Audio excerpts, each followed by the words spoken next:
ये छोटा सा चैप्टर है, लास्ट के जो तीनों चैप्टर हैं वो छोटे छोटे हैं, ठीक है। तो इस चैप्टर में भी कुछ इस बार के लिए कुछ क्वेश्चंस जो है वो डिलीट किया हुआ है, ठीक है। तो हम लोग जो है मेन पोर्शन इस चैप्टर का देख लेते हैं, जो जो है हम लोगों को पढ़ना, ठीक है। This is chapter 14, semi conductor electronics, materials, devices and simple circuits, ठीक है। तो इसमें सेमी कंडक्टर जो है ये 5 मार्क्स का लगभग, आपका 5 से 7 मार्क्स का ये चैप्टर आता है, ठीक है। इस बार शायद 5 का होगा ये, मैं भूल गया हूँ। और बहुत ही छोटा सा प्यारा सा चैप्टर है, इजी है, ज्यादा इसमें न्यूमेरिकल नहीं है, ठीक है, सिर्फ थ्योरी पढ़ना है। तो इसलिए आप इसको एंजॉय करके पढ़ सकते हैं, ठीक है। तो सेमीकंडक्टर्स में हम लोगों को सबसे पहले इंट्रोडक्शन में भी ज्यादा कुछ है नहीं इस बार सिलेबस में, ठीक है। तो डिटेल में जब ये आता था ये चैप्टर, तो इंट्रोडक्शन एक क्लास में सिर्फ इंट्रोडक्शन ही पढ़ाना पड़ता था। तो इसमें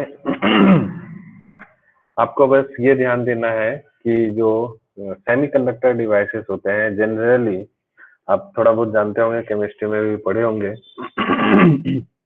कि ये जो है मेटल्स और नॉन मेटल्स के बीच वाले होते हैं। सेमीकंडक्टर नाम में ही आपको पता चल रहा होगा, ये अपने आप को मतलब इलेक्ट्रॉन्स का इसमें कंडक्शन होता है, ठीक है, समझ गए। तो सेमीकंडक्टर जो है फिजिक्स का एक बिल्कुल ही एक अलग ब्रांच है, ठीक है, जिसमें मोस्टली सेमीकंडक्टर एलिमेंट्स जो होते हैं, ठीक है, उनके बारे में इसके अंदर में हम लोग पढ़ाई करते हैं। तो सेमीकंडक्टर में आता है हमारा मेनली जो है वो सिलिकॉन हो गया, जर्मेनियम हो गया, ठीक है। जो 14th ग्रुप वाले जो एलिमेंट्स होते हैं वो सब जो है इसके एलिमेंट्स होते हैं, इनऑर्गेनिक एलिमेंट्स, उसके बारे में भी हम लोग पढ़ेंगे, ठीक है। तो इसमें दो तरह की बातें हैं। एक आता है आपको क्या बोलते हैं इसको, सेमीकंडक्टर डिवाइसेस, और एक होता है मतलब इसमें होता है एक सॉलिड स्टेट डिवाइसेस, ठीक है।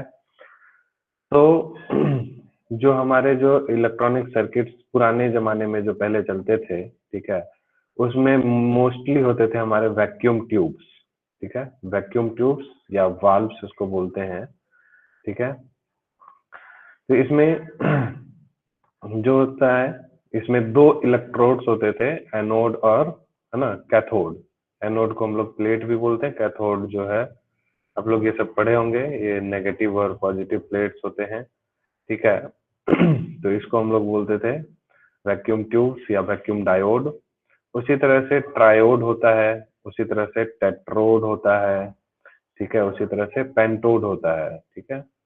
तो ये सब ज्यादा डिटेल में पढ़ने की जरूरत नहीं है। एक ऐसा एक वैक्यूम के अंदर में एक वैक्यूम चैम्बर होता था, उसमें दो प्लेट्स लगे होते थे, पॉजिटिव और नेगेटिव प्लेट, ठीक है। तो उसको हम लोग बोल देते थे वैक्यूम डायोड, ठीक है। अगर दोनों के बीच में एक और प्लेट हो जाता था, कंट्रोल ग्रिड टाइप से होता है, उसको हम लोग ट्रायोड बोलते हैं। और प्लेट लग गया तो टेट्रोड, पेंटोड, इसी तरह से बहुत सारे होते हैं। तो ये पुराने जमाने की बातें हैं। इसमें जो होता था इसके बहुत सारे डिसएडवांटेजेस थे, ठीक है, इसलिए अब इसको यूज नहीं करते हैं। ठीक है। जैसे आप इसको समझने के लिए सिंपल सी बात है, आप कैथोड रे ट्यूब जानते हैं, नाम सुना है आप लोगों ने कैथोड रे ट्यूब का, क्या होता है, CRT, कभी सुना है कि नहीं सुना है? CRT क्या होता है, सुना है या नहीं सुना है? सुना है, क्या होता है बताइए। नहीं CRT सुने क्या सर। होता है? नहीं सुने? नहीं पता सर। ओके, ठीक है। याद है आप पुराने जमाने का टीवी देखे होंगे, दादा के जमाने की टीवी देखे, जिसमें पीछे यस की सर। तरफ स्क्रीन जहाँ पे होता है उसमें पीछे की तरफ बहुत बड़ा सा एक बॉक्स होता था या नहीं होता था? यस हम्म, सर। ठीक है। उसमें वो भी एक टीवी कहलाता था। और आजकल जो नए जमाने का टीवी है उसमें देखिए बिल्कुल फ्लैट होता है, कुछ वो उस तरह की ट्यूब नहीं, पीछे में कुछ नहीं लगा रहता है बॉक्स, है ना।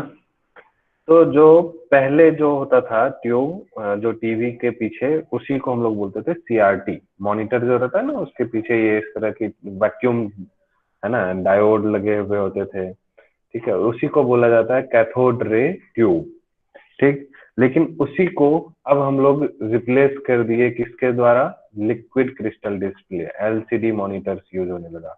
और आप लोग को अब मालूम है कि अभी एलसीडी को भी रिप्लेस करके हम लोग और अच्छी टेक्नोलॉजी एलईडी 4K ये सब में आ गए हैं, है ना।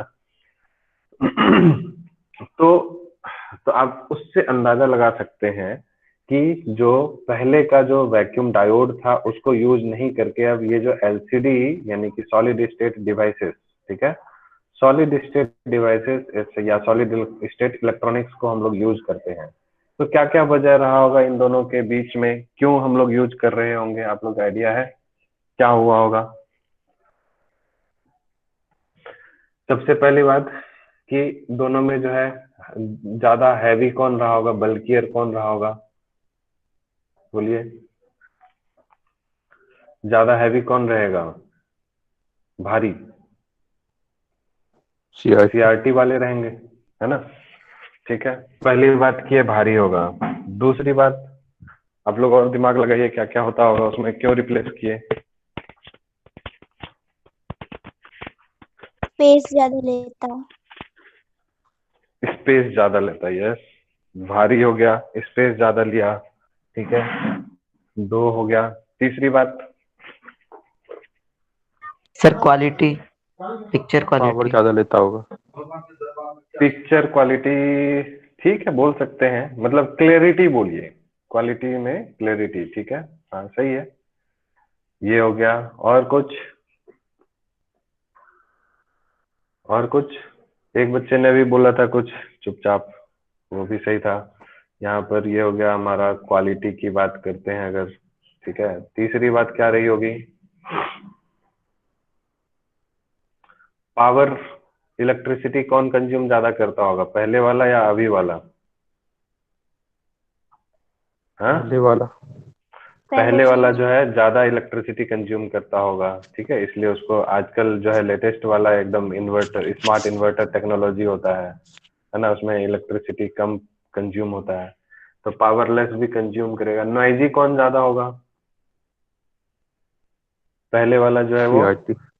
सीआरटी जो है उसमें नॉइज ज्यादा होंगे, ठीक है, तो नॉइजी होगा, है ना।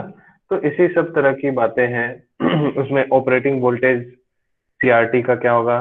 ऑपरेटिंग वोल्टेज, है ना, ज्यादा होगा उसका ऑपरेटिंग वोल्टेज, और ये सब कम वोल्टेज पे भी चल देता है। तो यानी कि जो आपको वैक्यूम, है ना, वैक्यूम ट्यूब है या वैक्यूम डायोड है, और सॉलिड स्टेट सेमीकंडक्टर इलेक्ट्रॉनिक्स, ठीक है, सॉलिड स्टेट सेमीकंडक्टर इलेक्ट्रॉनिक्स, दोनों में ये सब डिफरेंसेस हैं।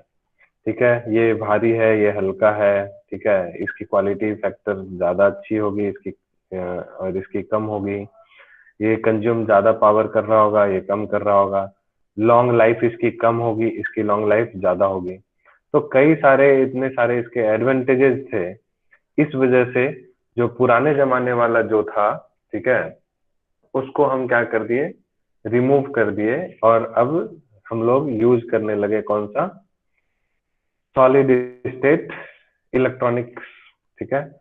इसमें होता क्या, सॉलिड स्टेट इलेक्ट्रॉनिक्स में क्या होता है कि क्यों यूज करने से इसका एफिशिएंसी ज्यादा अच्छा हुआ? कारण यह है कि इसमें जो करंट का जो फ्लो होता है, इलेक्ट्रॉन्स का जो फ्लो होता है, वो विद इन द डिवाइस होता है, ठीक है, समझ गए? जो करंट या इलेक्ट्रॉन्स का जो फ्लो होता है वो विद इन द डिवाइस होता है। और वहां पर क्या था, एक मैंने बताया आपको कि एक वैक्यूम ट्यूब होता था, ग्लास चैम्बर टाइप से, उसमें ये गैप होता था, उस गैप में बहुत अमाउंट में, आप लोगों ने पढ़ा होगा ना, एक discovery of electrons, protons, neutrons के बारे में, इलेक्ट्रॉन और प्रोटॉन की डिस्कवरी कैसे हुई थी। तो उस एक्सपेरिमेंट में यही बताया गया था, एक वैक्यूम चैम्बर होता था, उसके अंदर में जो है ना, इलेक्ट्रॉन्स वो रेज को पास कराते थे, तो आयंस में डिसोसिएट हुआ तो इलेक्ट्रॉन बन गया, है ना, ऐसे ही करके होता था ना। तो वही है यहाँ पर। तो उसमें क्या होता था कि एनर्जी ज्यादा कंज्यूम होती थी, ऑपरेटिंग पावर ज्यादा, वोल्टेज ज्यादा चाहिए होता था। तो ये सारे उसके डिसएडवांटेजेस थे, इस वजह से उसको जो है हम लोग यूज नहीं करते हैं। ठीक है, तो अब उसको रिमूव कर दिया, रिप्लेस कर दिया किससे? सॉलिड स्टेट से। सॉलिड स्टेट में विद इन द डिवाइस जो है आपका वर्क होता है, काम करता है। ठीक है, इसलिए हम लोग इसको यूज करने, ये सही तरीके से यूज किया जाता है। ठीक है, जैसे आप देखिए इलेक्ट्रॉनिक कंपोनेंट्स में आपको ये सब आता है। ये जो दिख रहा है आपको, ये है आपका आईसी। आईसी का नाम आप लोगों ने सुना है कभी? क्या होता है आईसी? Integrated circuit. ये इस तरह से लगे होते हैं। ठीक है। तो जैसे आप लोग पहले पढ़ते होंगे, किसके बारे में हम लोग पढ़े थे? रेसिस्टर, है ना, कैपेसिटर, इंडक्टर। ठीक है, ये सब पढ़ते थे, ट्रांसफार्मर। ठीक है, तो इसमें जो है ये सब क्या होते थे आपके? सेमीकंडक्टर डिवाइसेस नहीं होते थे, ये सब क्या है? इलेक्ट्रिकल कंपोनेंट्स थे। ठीक है, अब जो हम लोग ये सब इसमें पढ़ेंगे क्या क्या? रेक्टिफायर, ठीक है, आईसी, ठीक है, और क्या बोलते हैं, जैसे चिप्स वगैरह, जैसे आप वो जो जानते होंगे, क्या बोलते हैं, जो सिम कार्ड में जो लगा हुआ था चिप्स, वो सब सब क्या है? सेमीकंडक्टर से बना हुआ है। ठीक है, समझ गए? तो इसमें बहुत सारे जो है नए नए जो है इसमें, नए क्या मतलब, अलग मतलब जो अभी तक हम लोग जो 12th क्लास में पढ़े हैं जो फिजिक्स, उसको हटा के, ठीक है, उसको हटा के अब नए टाइप का जो है हम लोग इसमें एलिमेंट्स के बारे में स्टडी करेंगे। ठीक है, समझ गए? तो ये है आपका सेमीकंडक्टर। ठीक है, तो इसमें हम लोग सबसे पहले थोड़ा सा देख लेते हैं classification of metals, conductors and semiconductors. ठीक है, तो उसमें on the basis of conductivity, आपको सबसे मालूम होगा सबसे ज्यादा कंडक्टिविटी किसकी होगी इन तीनों में से? मेटल्स, सेमीकंडक्टर और इंसुलेटर्स में से सबसे ज्यादा कंडक्टिविटी मेटल। होगी मेटल्स की, और सबसे कम होगी इंसुलेटर की, और उन दोनों के बीच में होगी, मेटल और इंसुलेटर के बीच में होगी किसकी? सेमीकंडक्टर की। ठीक है, और जब हाई कंडक्टिविटी है तो लो रेसिस्टिविटी होगी मेटल की। ठीक है, और हाई रेसिस्टिविटी होगी, मेटल से ज्यादा हाई रेसिस्टिविटी होगी सेमीकंडक्टर की, और इंसुलेटर की सबसे ज्यादा होगी, हाईएस्ट रेसिस्टिविटी होगी। ठीक है, और ये आपको रेंज भी दे रखा है सबका, कंडक्टिविटी और रेसिस्टिविटी। रो से रेसिस्टिविटी है और सिग्मा से ये है कंडक्टिविटी, वन रेसिप्रोकल होता है। ठीक है, समझ गए? तो ये है आपको गिवन। ठीक, यहाँ तक कोई दिक्कत किसी को समझने में? ये सब सिलेबस में ज्यादा नहीं है। ठीक है, बस मैं इंट्रोड्यूस करवा रहा हूँ। नेक्स्ट आता है आपका डिफरेंट टाइप्स ऑफ सेमीकंडक्टर। ठीक है, तो सेमीकंडक्टर में आपका आ जाता है एलिमेंटल सेमीकंडक्टर। ठीक है, जिसको हम लोग सिलिकॉन और जर्मेनियम होता है उसमें।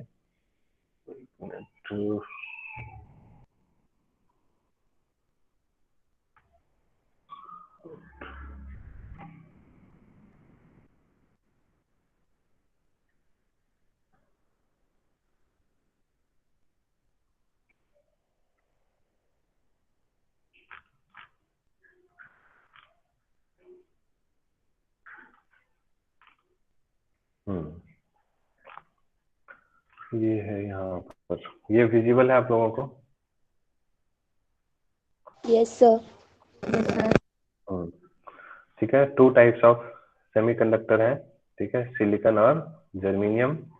ठीक है, और पहले टू टाइप का हो गया, एक हो गया एलिमेंटल सेमीकंडक्टर और दूसरा हो गया कंपाउंड सेमीकंडक्टर। ठीक है, तो एलिमेंटल में आ गया आपका एलिमेंट के फॉर्म में जो भी सेमीकंडक्टर होगा, जैसे सिलिकॉन और जर्मेनियम। दूसरा हो गया आपका कंपाउंड सेमीकंडक्टर, जिसमें कंपाउंड के फॉर्म में होगा, यानी दो या दो से अधिक एलिमेंट्स मिले होंगे। अब कंपाउंड को भी दो पार्ट में डिवाइड कर दिया, इनऑर्गेनिक और ऑर्गेनिक। ठीक है, तो इनऑर्गेनिक में आ गया आपको CdS, मतलब कैडमियम सल्फेट। ठीक है, उसके बाद गैलियम आर्सेनाइड। ठीक है, CdSe, कैडमियम और सेलेनियम। इंडियम फॉस्फेट INP, ये देख रहे हैं, 2 या 2 से अधिक, अभी इसमें क्या है, 2 का पेयर बना के, है ना, कंपाउंड सेमीकंडक्टर बनाया गया है, ठीक है। और ऑर्गेनिक में आ जाता है आपका एंथ्रासीन, एंथ्रासीन जानते ही होंगे आप लोग, नेफ्थलीन एंथ्रासीन होता है ना, एंथ्रासीन जानते हैं ना कि नहीं जानते हैं? बेंजीन रिंग होता था, ऐसे ऐसे करके बेंजीन रिंग के ऊपर में ऐसे, फिर यहाँ पर ऐसे करके, है ना, इस टाइप का कुछ होता है शायद एंथ्रासीन, ठीक है। ये सब बेंजीन रिंग्स होते हैं। तो एंथ्रासीन, डोप्ड थैलोमाइसिन, ठीक है, डोप्ड थैलोसायामीन, तो ये सब जो है आपको कंपाउंड सेमीकंडक्टर्स हैं, ठीक है, समझ गए? ओके।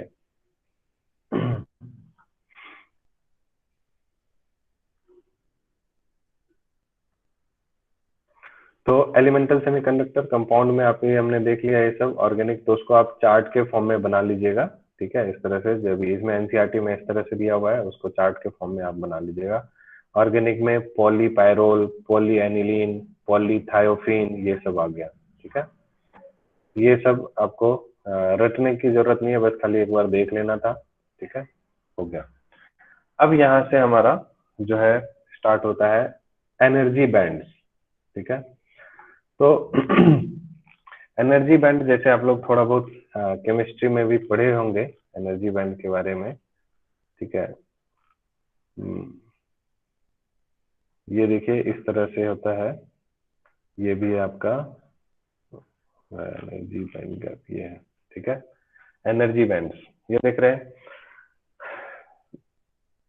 इसमें 2 तरह के बैंड होते हैं, एक वैलेंस बैंड और एक कंडक्शन बैंड, ठीक है। तो आप लोगों को शायद मालूम होगा वैलेंस बैंड क्या होता है, कंडक्शन बैंड क्या होता है, मालूम है या नहीं है?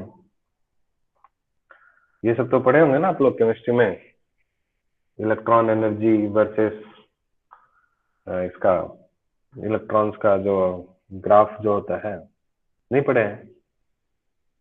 वैलेंस बैंड कंडक्शन बैंड पढ़े हैं या नहीं पढ़े हो? नहीं पढ़े सर। नहीं पढ़े? कैसे नहीं पढ़े, सब केमिस्ट्री में है। इंट्रिंसिक सेमीकंडक्टर, इंट्रिंसिक और एक्सट्रिंसिक सब पढ़े हो ना, इंट्रिंसिक एक्सट्रिंसिक वगैरह नहीं पढ़े? तब तो है दिया हुआ सर, तब चलो ठीक है, जो नहीं पढ़े हैं फिर मैं पूरा ही करा देता हूँ इसको, ठीक है।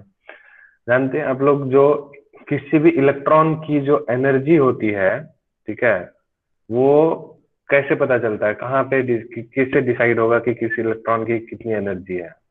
जैसे मान लीजिए कोई एक एटम है, सपोज न्यूक्लियस, उसका एटम, उसके चारों तरफ जो है इसके ऑर्बिट्स होंगे। अगर मान लीजिए एक इलेक्ट्रॉन इस वाले शेल में प्रेजेंट है और एक इलेक्ट्रॉन इस शेल में प्रेजेंट है, तो इस इलेक्ट्रॉन की एनर्जी किससे पता चलेगी कि ये इस शेल में है, इस शेल की जितनी एनर्जी होगी वही इस इलेक्ट्रॉन की एनर्जी होगी। बात समझ में आ रही सबको? अगर कोई इलेक्ट्रॉन यहाँ पर है तो आपको इतना तो मालूम होगा कि जो लोअर एनर्जी लेवल में है तो उसकी मतलब नीचे है जो शेल, मतलब जैसे न्यूक्लियस से जो नजदीक है उसकी एनर्जी कम होती है, जैसे जैसे ऊपर जाते जाते हैं एनर्जी उसकी ज्यादा होती जाती है, ठीक है, समझ रहे हैं ना इस बात को? तो मतलब इलेक्ट्रॉन की जो एनर्जी है वो डिपेंड करता है कि वो इलेक्ट्रॉन किस शेल में प्रेजेंट है, ठीक है।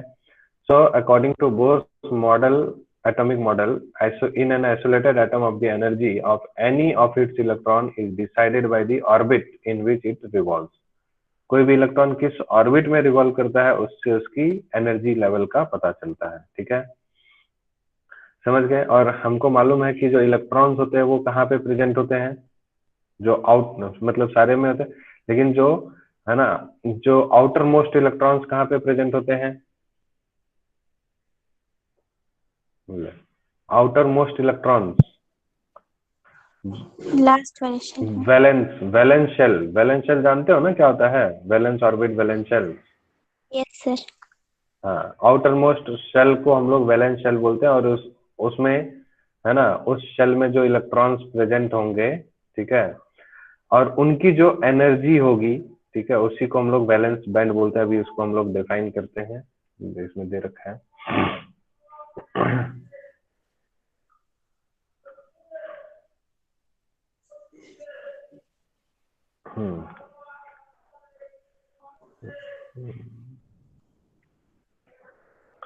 बैलेंस बैंड और कंडक्शन बैंड की डेफिनेशन दी हुई होगी ना यहाँ पे।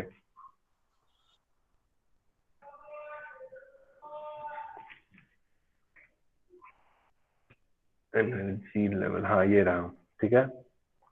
The energy band which includes the energy levels of the valence electrons is called valence band, ठीक है। वैलेंस बैंड किसको बोलेंगे? जो energy band which includes the energy levels of valence electrons, ठीक है। जैसे मान लीजिए क्या एक एटम ये है, ठीक है, दूसरा एटम ये है, ठीक, तीसरा एटम ये है, ठीक है, चौथा एटम ये है। तो जब एक एटम है तो उसके आउटर मोस्ट ऑर्बिट में इलेक्ट्रॉन होगा, ठीक है। लेकिन जब ढेर सारे एटम्स आसपास एकदम आगे कंबाइन होने लग जाएंगे, ढेर सारे एटम जो है एक दूसरे के पास जाने लग जाएंगे, ठीक है। एक न्यूक्लियस के अंदर में मतलब एक एलिमेंट के अंदर में ढेर सारे एटम्स जब आसपास जाएंगे, तो आप देख सकते हैं कि इनका जो आउटर मोस्ट शेल है यानी वैलेंस शेल है वो कंबाइन होना शुरू हो जाएगा, एक दूसरे के साथ ओवरलैप होना शुरू हो जाएगा। तो इसका मतलब है कि जितने भी इलेक्ट्रॉन्स इन सब के, है ना, कंबाइंड, मतलब कि इन सबको कंबाइन कर दीजिए, सबके जो बैलेंस शेल में जितने इलेक्ट्रॉन्स हैं, ठीक है, और उन इलेक्ट्रॉन्स को अगर हम लोग एक जगह इकट्ठा करेंगे तो उनकी कुछ जो एनर्जी होगी, ठीक है, समझ में आ रहा है सबको? मतलब जैसे एक एटम के अंदर, मतलब ढेर सारे एटम्स अगर कहीं पे मिल जाते हैं, ठीक है, और ढेर सारे एटम्स जब आपस में कंबाइन होंगे तो एक दूसरे का जो वैलेंस शेल है वो क्या होगा? ओवरलैप करेगा, एक दूसरे के साथ कंबाइन करेगा, और उनमें जो एनर्जी इलेक्ट्रॉन्स होंगी उन सबकी कुछ ना कुछ अमाउंट ऑफ एनर्जी होगी, ठीक है। और उसी एनर्जी की वजह से, ठीक है, उनका एक बैंड तैयार होगा और उसी बैंड को हम लोग क्या बोलेंगे? Valence band.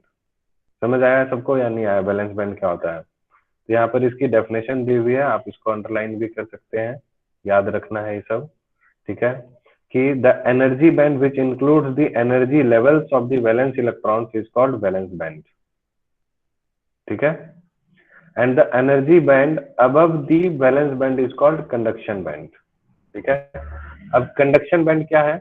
आपको मालूम है कि वैलेंस बैंड में इलेक्ट्रॉन्स जो होते हैं वो रिवॉल्व कर रहे होते हैं, आउटर मोस्ट शेल है, ठीक है, वैलेंस शेल में इलेक्ट्रॉन्स रिवॉल्व कर रहे होते हैं। लेकिन अगर उन इलेक्ट्रॉन्स को कहीं से भी थोड़ा सा ज्यादा अमाउंट ऑफ एनर्जी मिल जाए तो क्या होगा?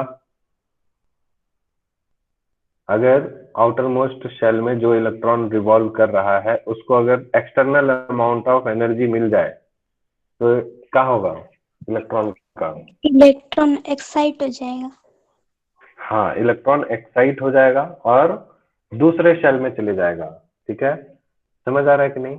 यानी कि वो इलेक्ट्रॉन जो है वो कंडक्ट करना शुरू कर देगा, ठीक है, आयंस के फॉर्म में वो बन जाएगा और कंडक्ट में करना शुरू कर देगा। इसलिए उस इलेक्ट्रॉन की जो एनर्जी होगी उसको हम लोग जो एक उनका भी जो बैंड तैयार होगा उसको हम लोग क्या बोलेंगे?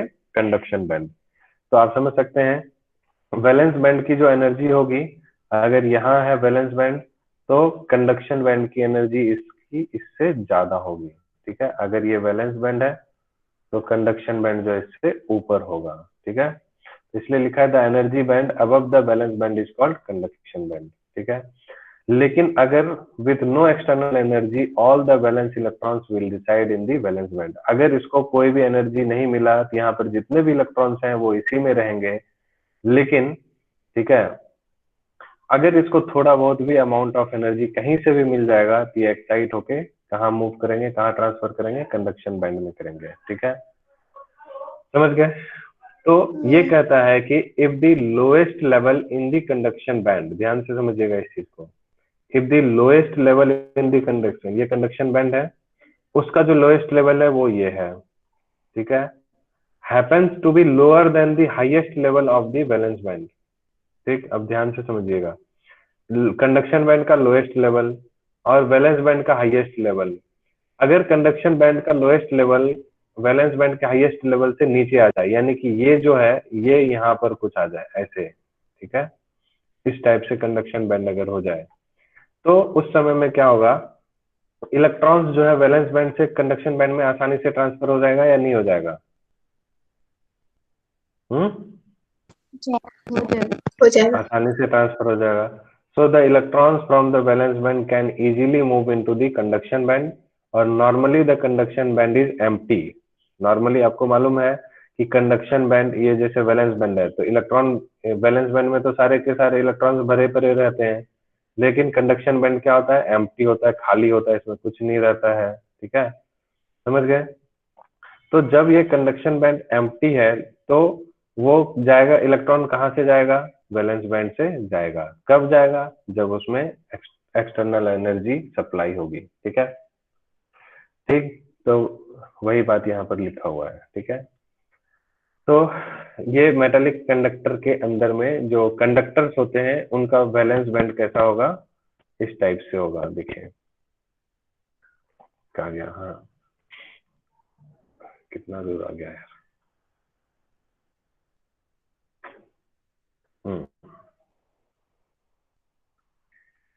कहाँ पहुंच गए?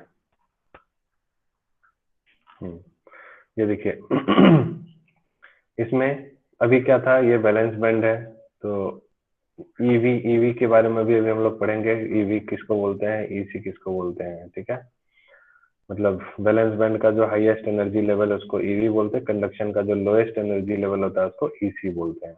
ठीक है, अब देखिए दोनों के बीच में जो है अगर ओवरलैपिंग हो जाए, मीन्स क्या था, कंडक्शन बैंड का जो लोएस्ट वाला है पार्ट है ना, ईसी, है ना, वो यहाँ आ गया किसके, वैलेंस बैंड के हाईएस्ट लेवल से नीचे आ गया, तो कंडक्शन बैंड यहाँ ईसी यहाँ आ गया, ईवी के नीचे आ गया। तो इसका मतलब ये क्या है, कंडक्टर्स है। ठीक है, क्योंकि कंडक्टर्स में हमको मालूम है इलेक्ट्रॉन्स फ्रीली मूव कर सकते हैं, एक जगह से दूसरी जगह तक इलेक्ट्रॉन का ट्रांसफर आसानी से हो सकता है। ठीक है, तो इसलिए ये जो है क्या हो गए, कंडक्टर्स के लिए ये होता है। ठीक है, सो तो ये मेटल भी हम लोग बोल सकते हैं, कंडक्टर भी बोल सकते हैं। ठीक है, तो इसमें एनर्जी लेवल जो वैलेंस बैंड और कंडक्शन बैंड का जो एनर्जी गैप होता है वो 0 होता है। ठीक है, समझ गए?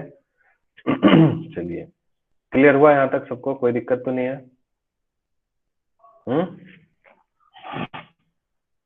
बोलो तो सही। सर। ठीक है, नेक्स्ट देखिए, if there is some gap between the conduction band and the valence band, the electrons in the valence band remain bound and no free electrons are available in the conduction band. ठीक है, अगर दोनों के बीच में कुछ gap रहेगा, ठीक है, वैलेंस बैंड और कंडक्शन बैंड, ये वैलेंस बैंड है और ये कंडक्शन बैंड है, इन दोनों के बीच में अगर कुछ गैप है, ठीक है, तो उस कंडीशन में इलेक्ट्रॉन्स जो होगा वो फ्री नहीं रहेगा और अवेलेबल नहीं होगा कंडक्शन बैंड में। ठीक है, this makes the material insulator. इस कंडीशन में क्या है, जब यहाँ कंडक्शन बैंड में यानी कंडक्ट करने के लिए इलेक्ट्रॉन ही नहीं है, तो इसी कंडीशन में क्या बन जाएगा, इंसुलेटर बन जाएगा। ठीक है, लेकिन but some of the electrons from the valence band may gain external energy to cross the gap between the conduction band and the valence band, then these electrons will move into the conduction band. जब energy लेगा conduction band में जाएगा, at the same time they will create vacant energy levels in the valence band where other valence electrons can move.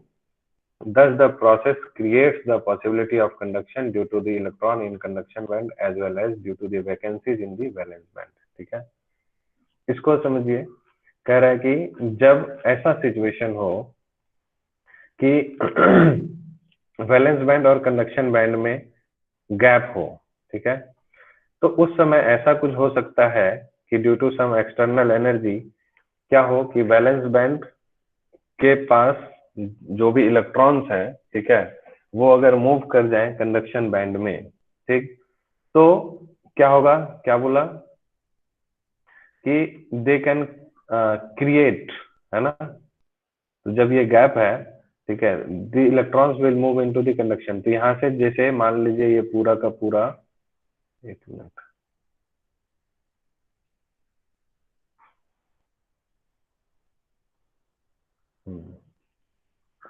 जैसे ये valence band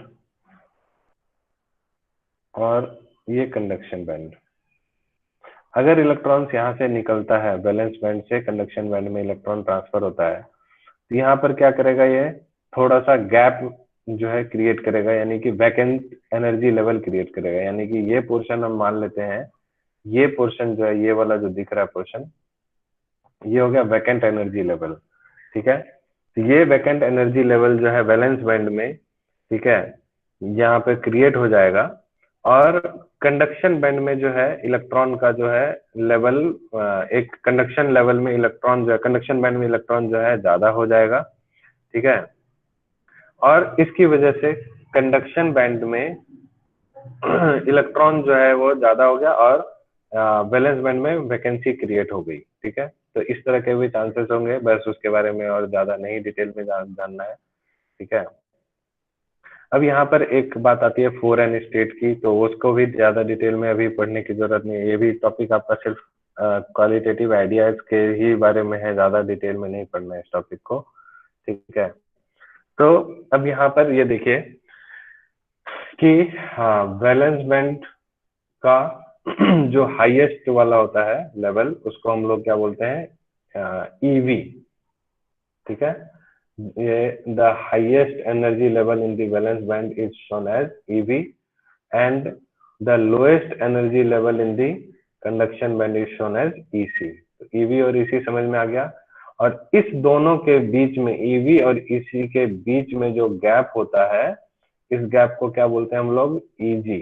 ठीक है, easy को हम लोग क्या बोल सकते हैं, एनर्जी गैप या फोरबिडन एनर्जी गैप भी बोलते हैं।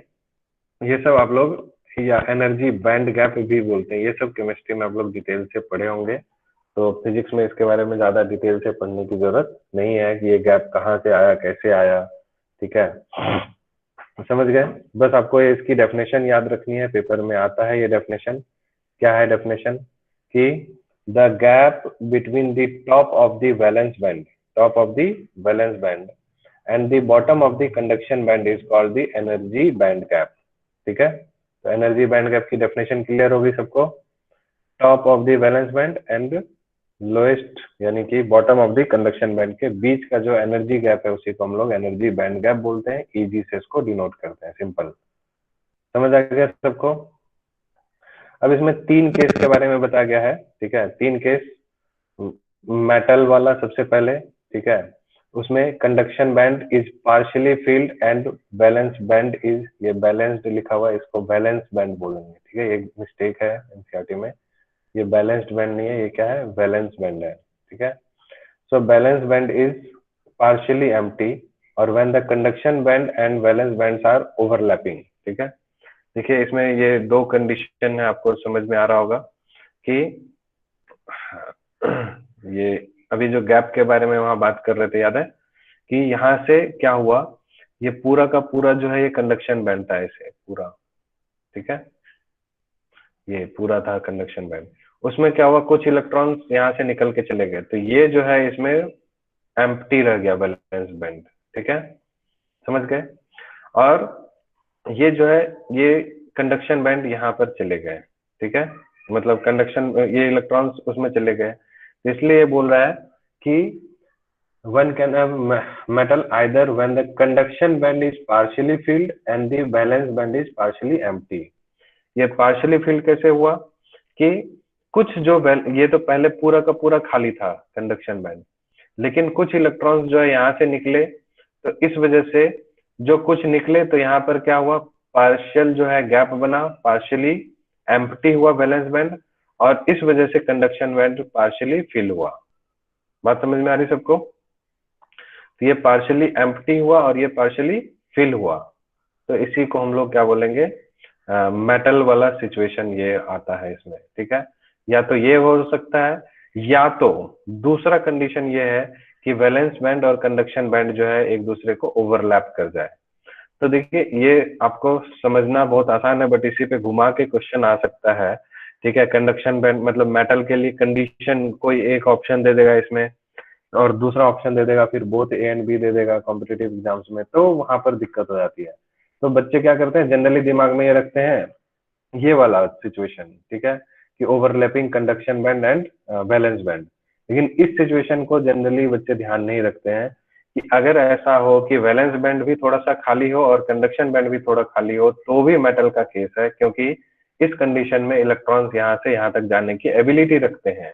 ठीक है, समझ में आ रही बात? तो दोनों ही केस मेटल को रिप्रेजेंट करता है। बात समझ में आ रही सबको कि नहीं आई? तो ये सब गलती नहीं करना है, ध्यान से पढ़ना है इस चीज को। ठीक है, ठीक है। So when there is overlap, electrons from valence band can easily move into conduction band. This situation makes a large number of electrons available for electrical conduction. ठीक है, तो वही कंडक्शन के बैंड में इलेक्ट्रॉन्स चले गया तो इसलिए इलेक्ट्रिकल कंडक्शन हो जाएगा। ठीक है, यही सब बातें इसमें दी हुई, इसको पढ़ लीजिएगा आप। ठीक है, ये था केस 1। केस 2 में क्या होगा, अगर ये जो बैंड गैप है, एनर्जी बैंड गैप है, ये अगर 3 इलेक्ट्रॉन वोल्ट से ज्यादा, एक कुछ स्पेसिफाई कर दिया, अलग अलग बुक में ये अलग अलग रहता है, बट हम लोग को एनसीईआरटी के फॉर्म में जानना है। अगर ये energy band gap 3 electron volt, अभी देखा था इसमें कंडक्टर के लिए 0 था, मेटल के लिए 0 था एनर्जी बैंड गैप।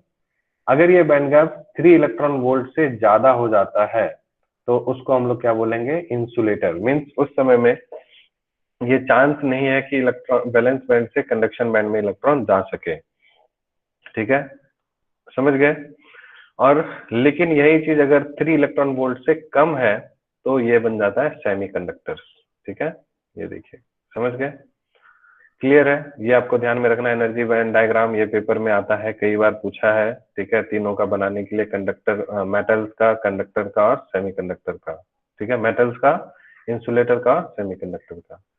तो अगर 3 इलेक्ट्रॉन वोल्ट से ज्यादा है तो इंसुलेटर, 3 इलेक्ट्रॉन वोल्ट से कम है तो सेमीकंडक्टर, और अगर लगभग 0 के बराबर है या ये वाला सिचुएशन है, partially field conduction band, partially empty valence band, तो भी मेटल होगा। ठीक है, तो केस 2 और केस 3 आपको समझ में आ गया होगा। ठीक है, यही सब बातें इसमें लिखी हुई है, तो आप इसको पढ़ लीजिएगा। कोई दिक्कत यहाँ तक किसी को समझने में? No sir. No sir. ठीक है। अब हम लोग टाइप्स ऑफ सेमीकंडक्टर्स देखते हैं। 2 तरह का सेमीकंडक्टर होता है। इसी को आज बस, ये लास्ट टॉपिक है, 10-15 मिनट लगेगा। कोई दिक्कत तो नहीं है ना? कोई थका हुआ तो नहीं आज? पेपर बायो का तो नहीं हुआ होगा, मैथ्स वाले का होगा थोड़ा। ठीक है, तो इसको थोड़ा सा पढ़ लेते हैं, इन टाइप्स ऑफ सेमीकंडक्टर, क्योंकि इसका टारगेट है मेरा कि इसको 4 दिन में चैप्टर खत्म करना है। कुछ नहीं है, आसान सा चैप्टर है, कोई टफ नहीं है इसमें। बस जितना पढ़ा रहा हूँ उसको, क्या है, आप इसको अलग अलग जगह पढ़ेंगे ना तो बहुत सारी चीजें में आपको समझने में कंफ्यूजन होगी। ठीक है, तो जो मैं बता रहा हूँ, जिस दिन पढ़ाया आपको उसी दिन बस इसको आधे घंटे, 1 घंटे, आधे घंटे जो भी लगे इसको पढ़ने में रिवाइज कर लीजिएगा, तो आपका कॉन्सेप्ट क्लियर हो जाएगा। 10 जगह से पढ़ेंगे तो आपका 10 तरह का बात दिमाग में आएगा, फिर आपको एनसीईआरटी से कुछ अलग बातें लिखी रहेगी, फिर आपको कंफ्यूजन हो जाएगी इस चैप्टर में। जितना मैं पढ़ा रहा हूँ पहले उसको पढ़िए, पेपर में इसी से क्वेश्चन आता है डायरेक्टली एनसीईआरटी के। अब मैं जो लाइन बाय लाइन क्यों करा रहा हूँ, क्योंकि लास्ट ईयर भी आप देखिए जाके क्वेश्चन पेपर उठा के 2020 में जो आया है, ठीक है, उसमें भी एनसीईआरटी का डायरेक्ट एकदम स्ट्रेट फॉरवर्ड लाइन है। ठीक है, और किसी बुक में नहीं मिलेगा वो सब, तो इसलिए वो लोग क्वेश्चन घुमा फिरा के पूछते नहीं है, वो एनसीईआरटी से पूछते हैं, बच्चे पढ़ते नहीं एनसीईआरटी, इसलिए मैं लाइन बाय लाइन करा रहा हूँ। ठीक है, नहीं तो क्या था उसमें, कुछ नहीं, बस ये डायग्राम को मैं बता देता, ये कि ये मेटल होता है, मेटल के केस में एनर्जी बैंड गैप ज्यादा है, कम है। ठीक है, ऐसे ऐसे बस 2 मिनट भी नहीं लगते इसको खत्म करने में। क्या था इसमें, डायग्राम एक्सप्लेन करता, टॉपिक खत्म। तो इसलिए मैं एनसीईआरटी को लाइन बाय लाइन करता हूँ कि आपको भी थोड़ा सा पढ़ने की आदत डालें। ठीक है, आप भी पढ़ें कि कहाँ है, कैसे, क्या क्या लिखा हुआ है, मैंने किस चीज को हाईलाइट किया, आप भी पढ़ेंगे तो आपको थोड़ा इंटरेस्ट बनेगा। फिर बोल के आगे निकल जाऊंगा तो आप लोग छोड़ देंगे ये सब चीज। ठीक है, तो चलिए, इंट्रिंसिक सेमीकंडक्टर। ठीक है, इसको हम लोग बोलते हैं प्योर सेमीकंडक्टर। आई थिंक, मुझे पूरा उम्मीद है कि आप लोग इसके बारे में बहुत अच्छे से जानते होंगे, क्योंकि आप लोग केमिस्ट्री में ये अच्छे से दिया हुआ है, इंट्रिंसिक एक्सट्रिंसिक। ठीक है, तो फिर भी मैं, कुछ बच्चे नहीं पढ़े होंगे ध्यान से, तो उनको मैं बता देता हूँ। देखिए, जो प्योर सेमीकंडक्टर होते हैं, ठीक है, उनमें उनकी जो है कंडक्टिविटी थोड़ी सी लो होती है, ठीक। तो उनमें जैसे ये आपको सिलिकॉन और जर्मेनियम को हम लोग जनरली बोलते हैं, सिलिकॉन और जर्मेनियम जो है प्योर सेमीकंडक्टर को मतलब रिप्रेजेंट करता है। जैसे आप जानते हैं ये सिलिकॉन है, सपोज मान लेते हैं सिलिकॉन या जर्मेनियम, इसका आपको मालूम है सिलिकॉन 14 इसका एटॉमिक नंबर होता है, ठीक है।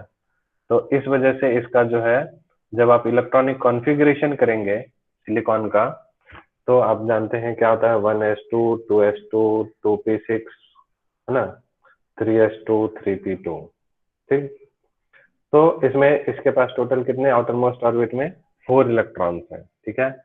तो इसी 4 इलेक्ट्रॉन्स की वजह से ये 14th ग्रुप में प्रेजेंट होता है। और 4 इलेक्ट्रॉन्स वाले आप लोगों को मालूम है कि वो इलेक्ट्रॉन को लूज और गेन कर सकता है, पता है सबको, आयनिक कंपाउंड बना सकता है।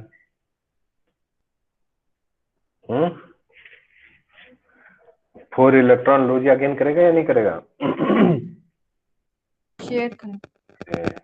हाँ, कौन बोला ये सर कौन बोला, कौन बोला, नाम बताओ, अभी डांटूंगा मैं। क्या आप 4 इलेक्ट्रॉन्स वाले इलेक्ट्रॉन शेयर करते हैं या इलेक्ट्रॉन को लूज या गेन करते हैं, जल्दी बताओ।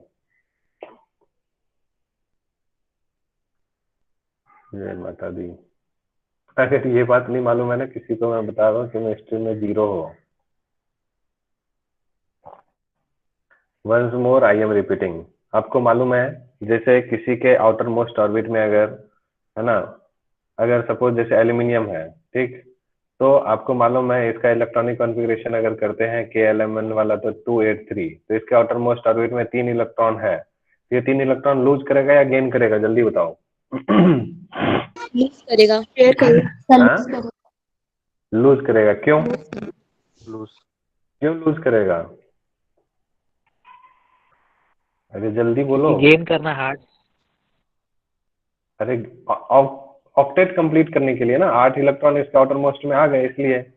लेकिन यही चीज अगर फास्फोरस है, ठीक है, तो इसका क्या होगा 285 होगा, तो ये क्या करेगा 5 इलेक्ट्रॉन को लूज करेगा, गेन करेगा, कितना करेगा 3 इलेक्ट्रॉन को गेन करेगा, ठीक है, क्योंकि 3 इलेक्ट्रॉन इसको कोई आसानी से दे सकता है, और अगर इसको लूज करना हो तो 5 इलेक्ट्रॉन लूज करना पड़ेगा ताकि इसका ऑक्टेट कंप्लीट हो।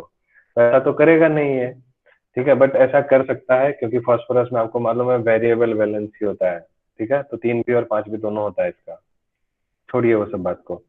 तो बट मैं इसी के लिए सिलिकॉन का पूछ रहा हूँ, सिलिकॉन का जो है इलेक्ट्रॉनिक कॉन्फ़िगरेशन KLMN में 284 होता है, 4 इलेक्ट्रॉन लूज करेगा या गेन करेगा?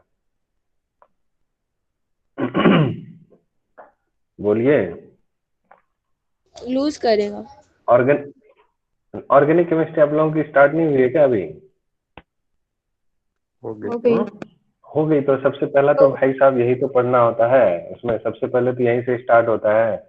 ऑर्गेनिक केमिस्ट्री में पूरा क्या है कि पूरी ऑर्गेनिक केमिस्ट्री में इलेक्ट्रॉन लूज या गेन नहीं होता है, सब जगह पे क्या होता है शेयरिंग ऑफ इलेक्ट्रॉन्स होता है।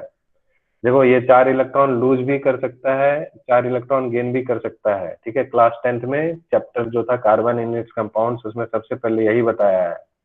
जो कार्बन का एटॉमिक नंबर 6 होता है 2 और 4, ठीक है। अगर ये 4 इलेक्ट्रॉन लूज करेगा तो इसके पास क्या हो जाएगा, 4 इलेक्ट्रॉन लूज करने का मतलब है कि इसका जो एटॉमिक नंबर है कितने हैं, 6 प्रोटॉन और 6 इलेक्ट्रॉन है, ठीक है। अगर ये 4 इलेक्ट्रॉन लूज कर देगा तो लूज करने के लिए देखिए 2 और 4, तो इस 4 इलेक्ट्रॉन लूज करने के लिए इसको है ना बहुत ही ज्यादा अमाउंट ऑफ एनर्जी चाहिए, क्योंकि न्यूक्लियस में यहाँ पर 6 प्रोटॉन जो है इस 4 इलेक्ट्रॉन को स्ट्रॉन्ग फोर्स ऑफ अट्रैक्शन से खींच रहा होगा, मालूम है ना। तो इसलिए ये क्या होगा, फिर से समझाऊं क्या ये बात? नो हाँ सर। हाँ, देखिए इसमें कार्बन का जो है, चलो बता ही देता हूँ, पता नहीं क्या करते हैं आप लोग। देखिए कार्बन के पास में 6 प्रोटॉन है और 6 इलेक्ट्रॉन है, ठीक है, ये मालूम है सबको। अगर ये यानी कि 6 प्रोटॉन कहाँ पे होगा, न्यूक्लियस में, और 4 इलेक्ट्रॉन इसके कहाँ होंगे, आउटर मोस्ट ऑर्बिट में, ठीक है, और दूसरे शेल में 2 इलेक्ट्रॉन होंगे। अगर हम इसके आउटर मोस्ट से 4 इलेक्ट्रॉन को बाहर लेके जाना चाहते हैं, ठीक है, तो 4 इलेक्ट्रॉन लूज करने के लिए इसको न्यूक्लियस में जो 6 प्रोटॉन होगा वो इसके ऊपर में स्ट्रॉन्ग फोर्स ऑफ अट्रैक्शन लगा रहा होगा, तो ह्यूज मतलब लार्ज अमाउंट ऑफ एनर्जी चाहिए इस 4 प्रोटॉन को लूज करने के लिए, इसलिए लूज नहीं करता है, ठीक है।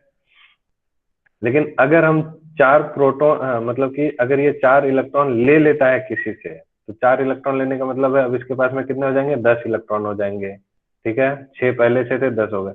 तो अगर ये 4 इलेक्ट्रॉन ले लिया तो यहाँ पर टोटल 8 इलेक्ट्रॉन हो जाएंगे, ठीक है।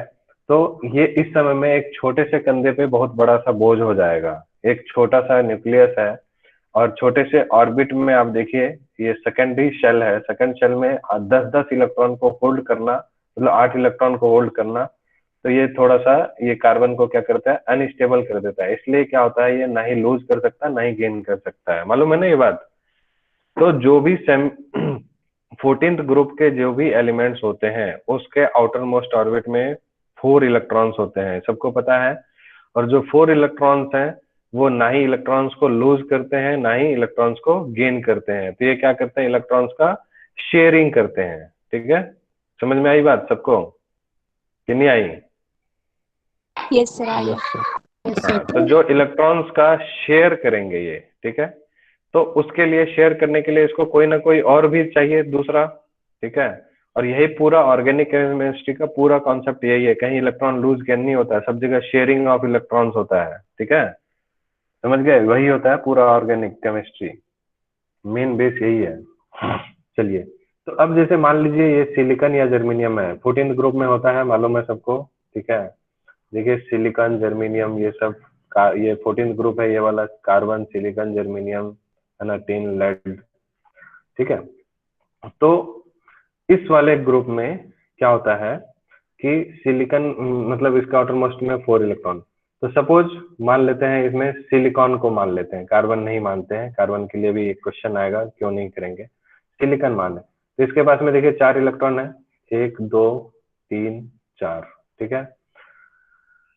अब क्या होगा, ये 4 इलेक्ट्रॉन और इसको चाहिए ताकि इसका ऑक्टेट कंप्लीट हो, तो इसके बगल में जो है एक और सिलिकॉन आ गया, ये भी सिलिकॉन हो गया, ये भी सिलिकॉन हो गया, ठीक है, ऐसे करके, समझ गए।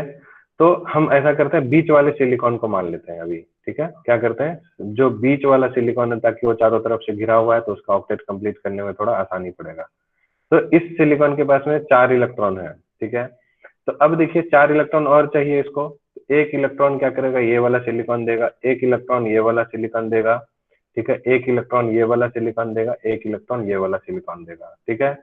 तो 4 पहले से थे इसके पास और 4 इसने क्या किया, शेयर कर दिया, ठीक है, समझ गए। तो इसके पास अब इसका ऑक्टेट कंप्लीट हो गया, देखिए हो गया, समझ रहे हैं।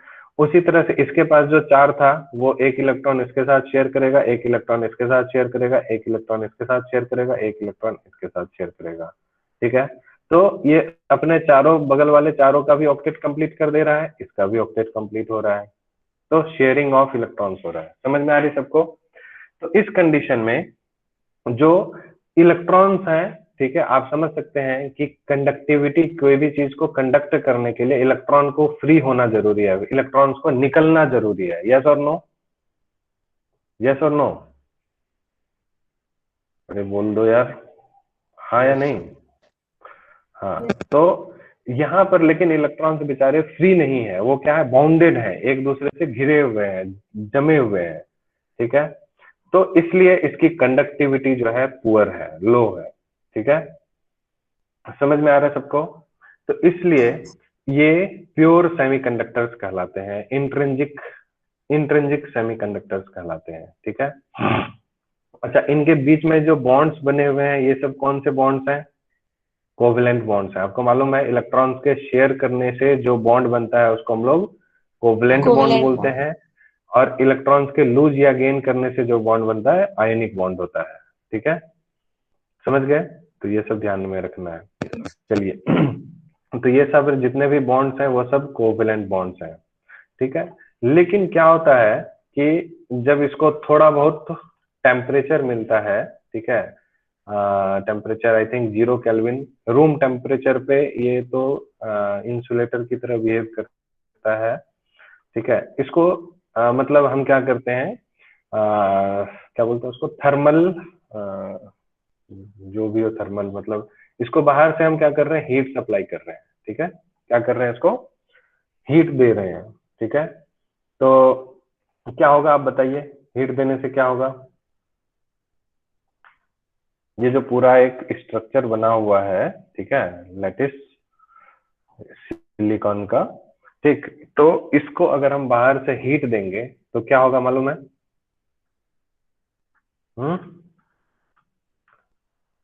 वो इलेक्ट्रॉन की एनर्जी बढ़ेगी। देखिए, जैसे हीट देंगे तो इलेक्ट्रॉन्स जो होंगे, सिलिकॉन के जो इलेक्ट्रॉन्स होंगे वो क्या करेंगे, उनकी एनर्जी बढ़ेगी। एनर्जी बढ़ेगी तो एनर्जी बढ़ने के बाद इलेक्ट्रॉन जो है अपने ऑर्बिट से बाहर निकलना चाहेगा। ठीक है, समझ आ रही बात, अपने ऑर्बिट से बाहर निकलना चाहेगा। और वो एनर्जी कम से कम कितनी होनी चाहिए, 3 इलेक्ट्रॉन वोल्ट के बराबर होनी चाहिए। ठीक है, कितनी एनर्जी होनी चाहिए, 3 इलेक्ट्रॉन वोल्ट के बराबर, या उससे ज्यादा एनर्जी जब देंगे तो ये जो है इलेक्ट्रॉन जो है यहाँ से बाहर निकल जाएगा। ठीक है, ये सबका अलग अलग होता है। जैसे सिलिकॉन का आपको मैं बता देता हूँ, सिलिकॉन के लिए आपको 1.1 इलेक्ट्रॉन वोल्ट होना चाहिए एनर्जी गैप। कितना, 1.1 इलेक्ट्रॉन वोल्ट। इसको आप नोट डाउन कर सकते हैं।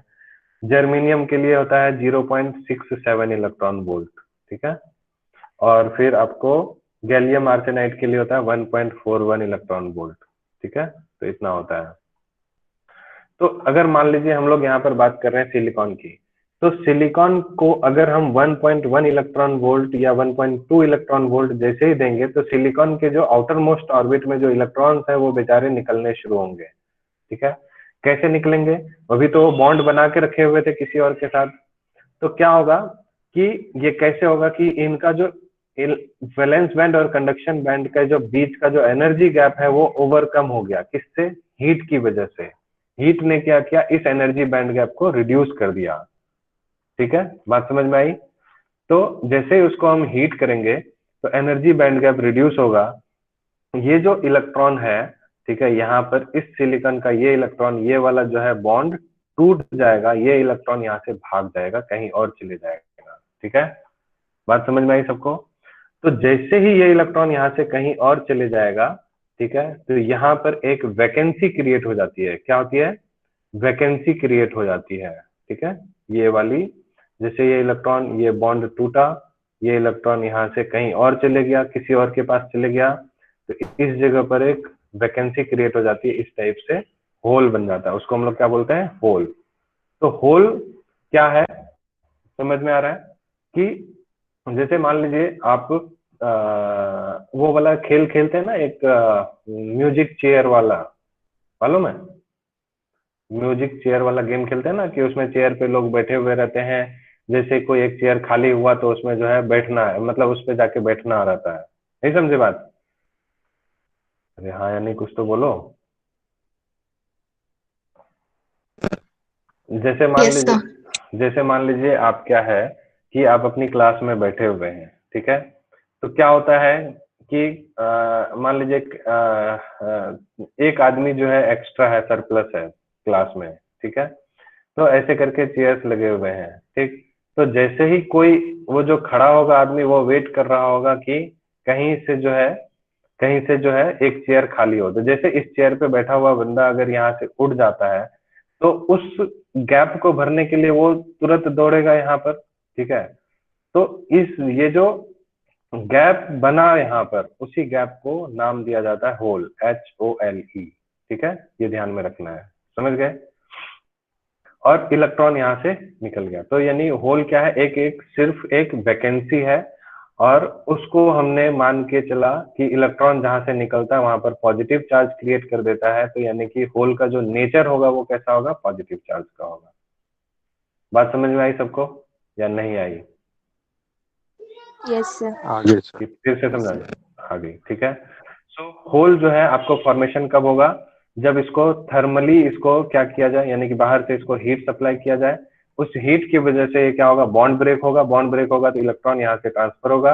जैसे इलेक्ट्रॉन ट्रांसफर होगा यहाँ पर एक वैकेंसी क्रिएट होगी, और उसी वैकेंसी का नाम क्या है, होल। ठीक है, और होल का जो नेचर है वो कैसा है, पॉजिटिवली चार्ज है। ठीक।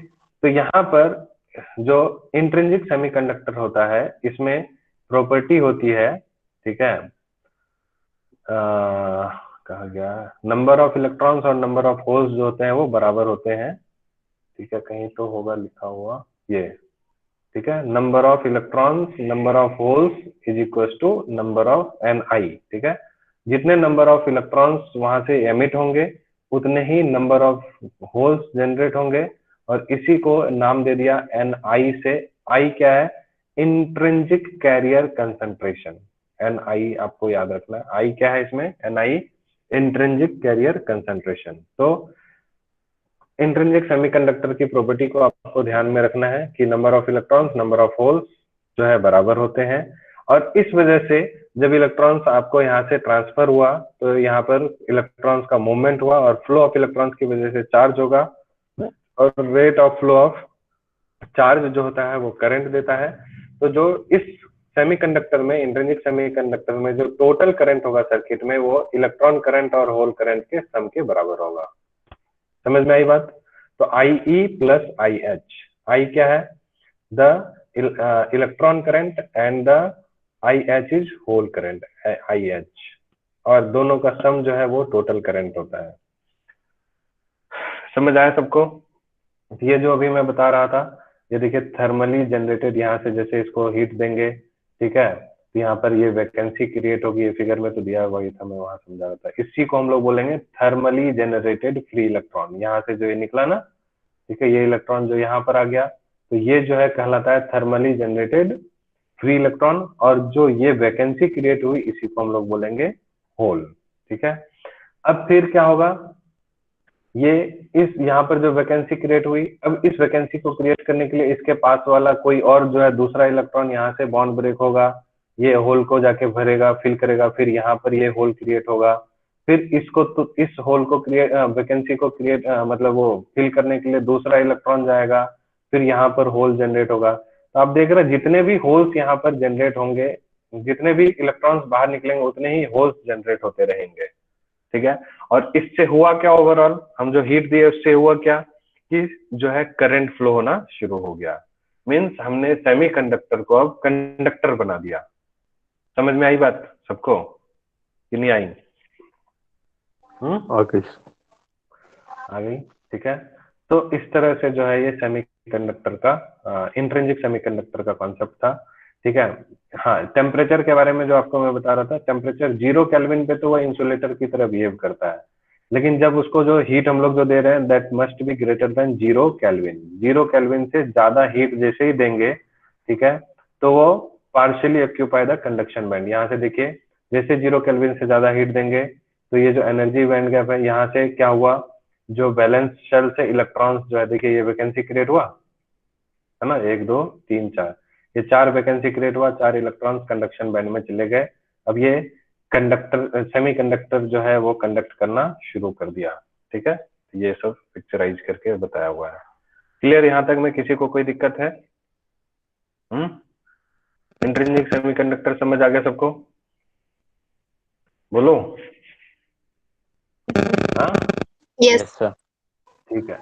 तो इसके बेस पे ये एग्जाम्पल 14.1 है, इसको आप लोग एक बार ट्राई कीजिएगा, फिर कल हम लोग यहाँ से एक्सट्रिंसिक सेमीकंडक्टर को जो है स्टार्ट करेंगे, ठीक है। कोई दिक्कत किसी को?